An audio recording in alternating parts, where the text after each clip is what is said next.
Mugamba mukyala abalungi abeekumira kusenga face to face sex mbaniriza ate nate olunaku olwaleero kansubire muli bulungi era gye businzira okubeera nga mundaba oba nga mumpuliriza munange olunaku olwaleero kyenziza okwogerako era ndi ku mabeere g'abakyala olweyadda mbuuza nti senga ebbeere eddene n'ettini mukyala kyasinga okuwooma bannaye nja kuddamu mbakkaatiriza ensonga eno mbagambe nti omuntu okuwooma kisinziira ku ggwe engeri gy'omulabamu kisinziira ku ggwe ky'oyagala mu mukazi ng'ovudde n'ebyokuba nti omukazi alina amazzi omukazi alina enfuli omukazi alina omusino omukazi alina ebbugumu omukazi amanyonyola ekiwato gwe ky'oyagala mu mukyala kye kidifayininga obuwoomi bw'emmana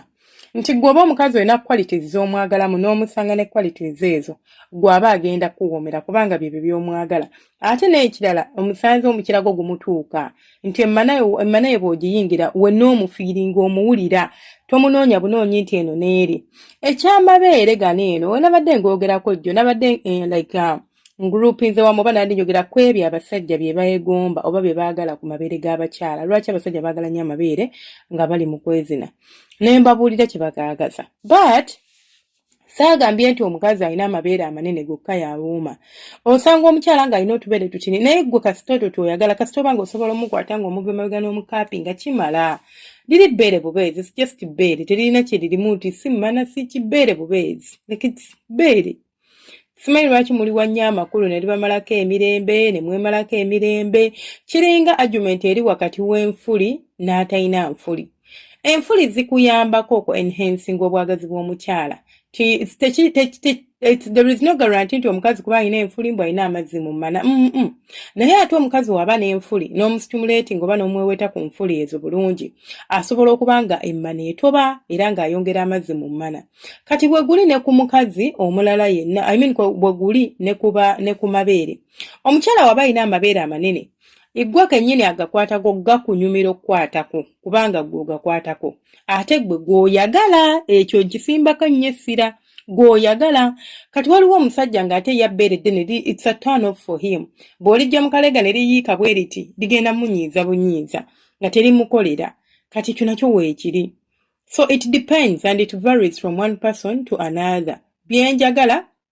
ninza okuba gwe si by'oyagala oba saamu by'ayagala ate gundi si by'ayagala so tekiriiko nti weba n'amabeere amanene mba mpooma just oli aba aganyumira bunyumizi nti bwagakwatako n'awulira nga yina omukira gwereeze n'awulira nga kyamuse n'awulira nga yenna ali bulala naye si nti oba nti liko gakwongera maanyi ga kisajja oba gakwongera kinedda gakwempoweringa oba ga enhancing obwagazi bwo gagweggo ng'omusajja ate era n'omukyala woba ogaweeweese ekyo tekiriiko ddene oba ttini byonna lijja kukola ekintu kyekimu nerve endings eziri mu bbeere eddene ze zimu eziri mu bbeere ettini obwagazi obuli mu bbeere eddene bwe bumu bwogenda osanga mu bbeere ettini kwegamba lyeryo just its shape and shape and size yokka yeekyuka naye ebisigadde bisigala kyekimu nti kyekimu n'emmana emmana ng'eri ku nnomo nga tuvudde ku biki nti nagigize biki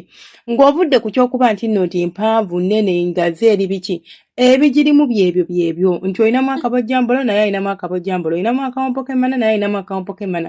olinamu kasisipoti naye akayina oba ge tuyita wali eri ku cervix yo oba ku mumwa gwa nnabaana awo olinamu ka kesport naye akayina olinamu ka prostate naye akayina buli kimu kyennina n'omukazi omulala akiyina just the difference is ezimu ziba nfunda ezimu ziba ngazi ezimu ziba mpanvu ezimu ziba nnyimpi yeyo enjawulo eri mu mmana ezimu ziba nkalu ezimu ziba za lutobazi ezimu ziba mu muserezo omuyitirivu ezimu tezibaamu ezimu zirimu ebbugumu ezimu teziri bbugumu naye nga zonna ziba mmana ekinnya kyekyo tekikyuka teri gwogenda sanga ng'alinamu ekkoona nti olina kunoonya eyo nedda it's just a straight canal and that is how it shall be and that is how it is ku bantu bonna ab'enjawulo oba ku bonna b'olisisinkana abakyala ekyenjawulo kijja kubeera mu qualities ze balina n'amabeere bwe gali nti ng'oggyeko ggwe nti eddene ndabye kuweddene ndabye kwalina eppanvu ndabye kwalina epaapaali ndabye kwalina siripa so banywanyi bange abalungi mulekeraawo okubeera nga mwemmana mugipimira ku maaso oba nti obuwoomi bw'omukazi obupimira ku maaso engeri gy'ayogeramu bannange omukazi alabika awooma kati imagine olaba ng'eddoboozi lye engeri gye liri smooth n'omuteeka mu buliri n'atandika osikina darling osobola otuukayo nga tasikina nga bw'atyo bw'ali kati ogenda kukola otya ki ky'oba ogenda okuzzaako awo So ebintu by'okwezina sometimes tetulina nnyo biteekamu nnyo rocket science. Tunyumirwa obunyumizi ekyo kyonna kyonna kye tuba tugenza okukola, tuleme kuloboolereza nnyo nga bw'okiwulira. Awo tujja kunyumirwa naye buli bw'onaateekamu nnyo rocket science mbu ate alina amabeere amanene yasinga owooma ate w'amabeere amatini tawooma bitya. Ani abikugamba? Mukwano qualities nnyingi oba ebintu bingi nnyo bye batunuulira ebisinzi bye tuvaako okugamba nti omukazi awooma, oba by'otunuulira nga gwe n'ogamba nti wabula ono mukuumu ate ono wanjawulo mu bonna be ntabaddemu. Naye si buli omuntu agenda kuba ne qualities zino. Waliwo abakazi kati nina audio gye nakola erabika mabegakaawo nga waliwo gaayi yayagalako omuwala n'angamba senga oli omukazi yali anyirira naye agenda okutuukayo nga wakateri okitegeera nga wakateri kati tolobooza nti no tiki naye ng'anyirira alina hipu muwanvu yenna anyirira n'angamba naye talina kyamanyi yenna ali awo omuntu mukulu naye alinga nayiivu nga kukyadde ebbali emmana nkalu simanyi oba nkalu oba kuba nawulidde busungu n'ennema kunoonya naye yenna ali awo alinga mugogo ali awo tagira talina nfuli talina ki. So sometimes gwe olinza okulobooza mbu munange era gwe simanya emmana eri biki simanya omukazi waaba ali bw'ati abeera bw'ati. Sometimes si bwe gutyo bwe guli. Ky'olina okumanya oba ky'olina okutegeera nti oluusi omuntu abeera bw'atyo nga gwe bw'omulaba naye ng'ate kiri otherwise nga tekigenda kuwa results ziri z'oyagala. Anyways, byange temuna subscribing and liking and commenting. Amwebale kwekumira kusenga feeyi 256 bannange. Gwe wenna liking and sharing okola kyattendo. Ate gwe abeera ku lives gwe asinga. Mwenna mbaagala nnyo, I appreciate your time you gave me. Ne mubeera ku live ne twekuumirako. Tubeera ne live from Monday paka Lwakuna.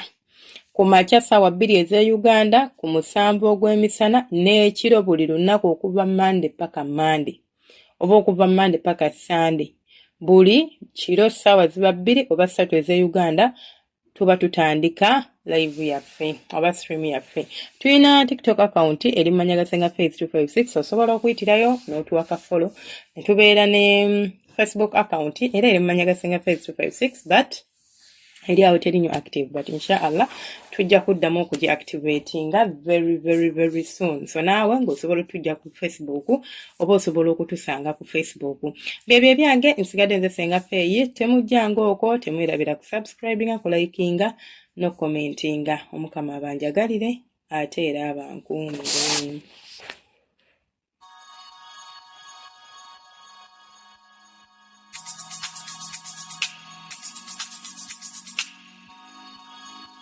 Yeah.